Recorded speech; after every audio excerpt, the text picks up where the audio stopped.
Asher and Pipeman on W4CY Radio.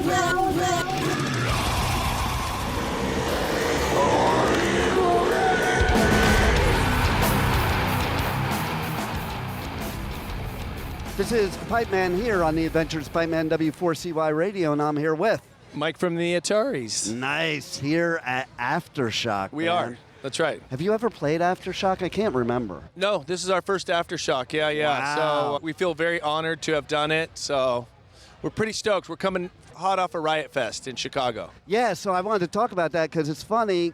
I normally cover Riot Fest, but this year for some reason it was the same weekend as Louder Than Life. It was. So I ended up at Louder Than Life, and I heard there was some epic shit that happened at Riot Fest. Insane. It is now I love Aftershock. This is my first foray into it, but Riot Fest is all you. We do festivals all over the world, and it is like premier. And the 20th anniversary was just crazy. I mean, Green Day, Blink, Weezer, Bad Religion, it was just one after another. It was insane.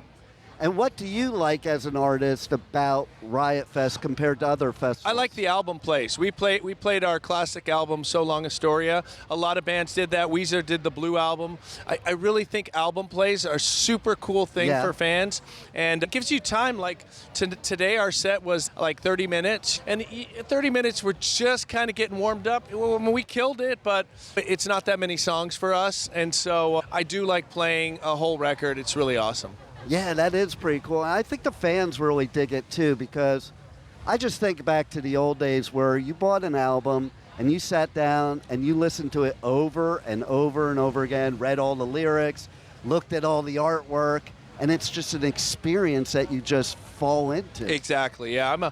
I'm an old school album guy too, and we actually put together our records. We're not these bands like that's throwing out singles. We put together albums. That's right. It's a big deal for us. Artwork, still everything. So vinyl is super important to us, and that's how we grew up, right? So to play a record, side A, side B, that's really cool. Right, and I love that you mentioned artwork, because that's the only way you bought an album. You couldn't hear what it sounded like. So you're like, oh, that looks cool. Yeah. You know? Yeah, I used to go to the record store as a kid. I grew up in a little town called Santa Maria, and we had a record store called Cheap Thrills.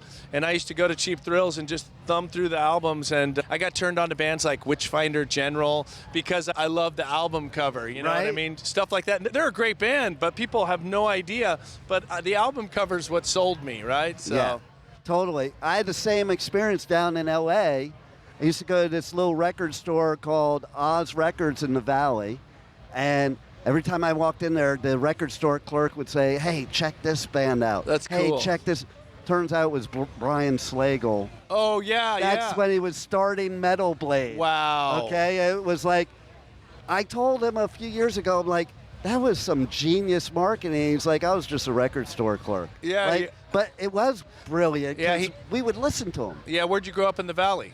I lived in Agoura and Westlake. Okay, all right. I live in North Hollywood now. Nice. So, yeah. So I lived in Agoura before they called it Agoura Hills. Wow. When it was like nothing. Yeah, nothing. Nobody lived there, and all we did was get in trouble. Now it's big. Yeah, right? Yeah, it's crazy. I wish they had, I can't believe I'm drawing a blank, the club there, the Canyon Club. I wish they had that when I was a teenager. I wouldn't have had to go to L.A. all the time. Believe it or not, our management is Regime Entertainment Group, and they do Us and Sublime and House of Pain and Everlast and War and all these great bands.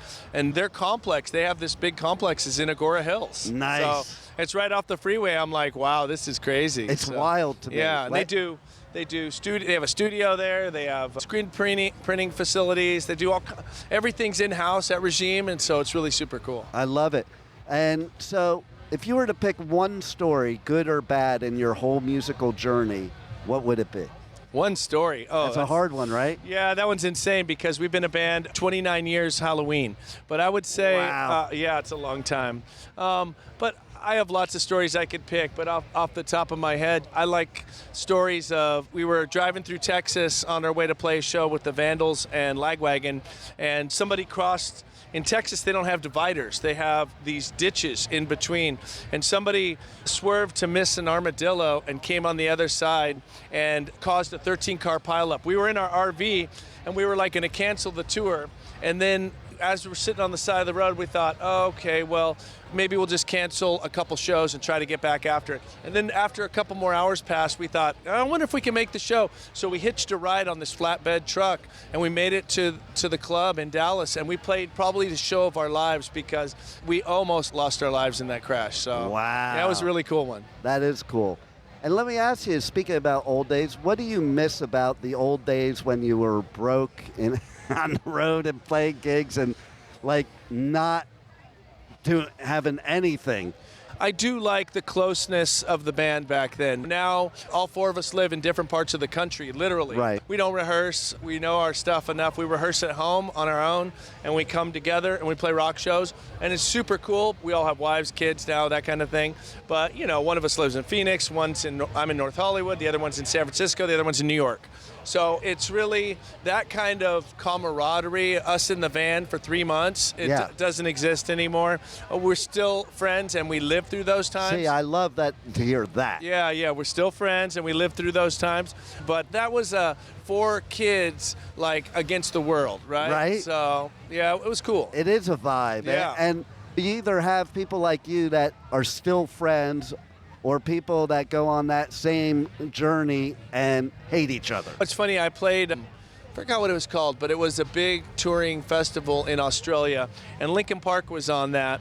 And we were tripped out because Linkin Park would show up, each guy in a different, like the SUV, a Suburban, right? Different black Suburban.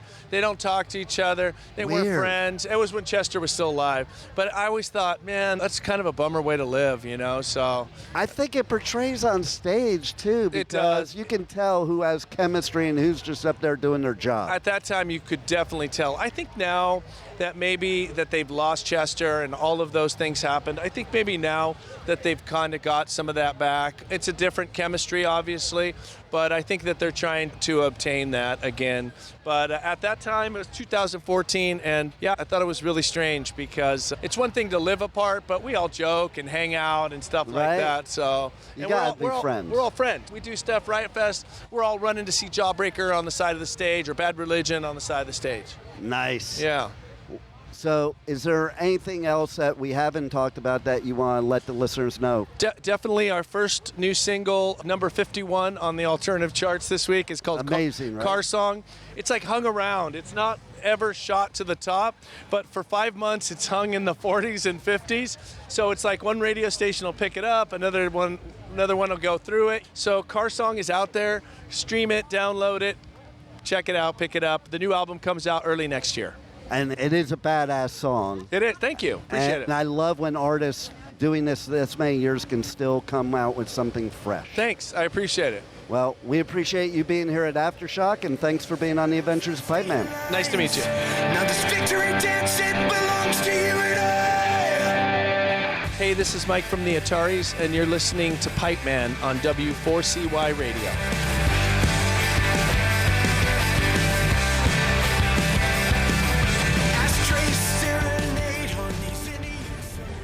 Thank you for listening to the Adventures of Pipeman on W4CY Radio.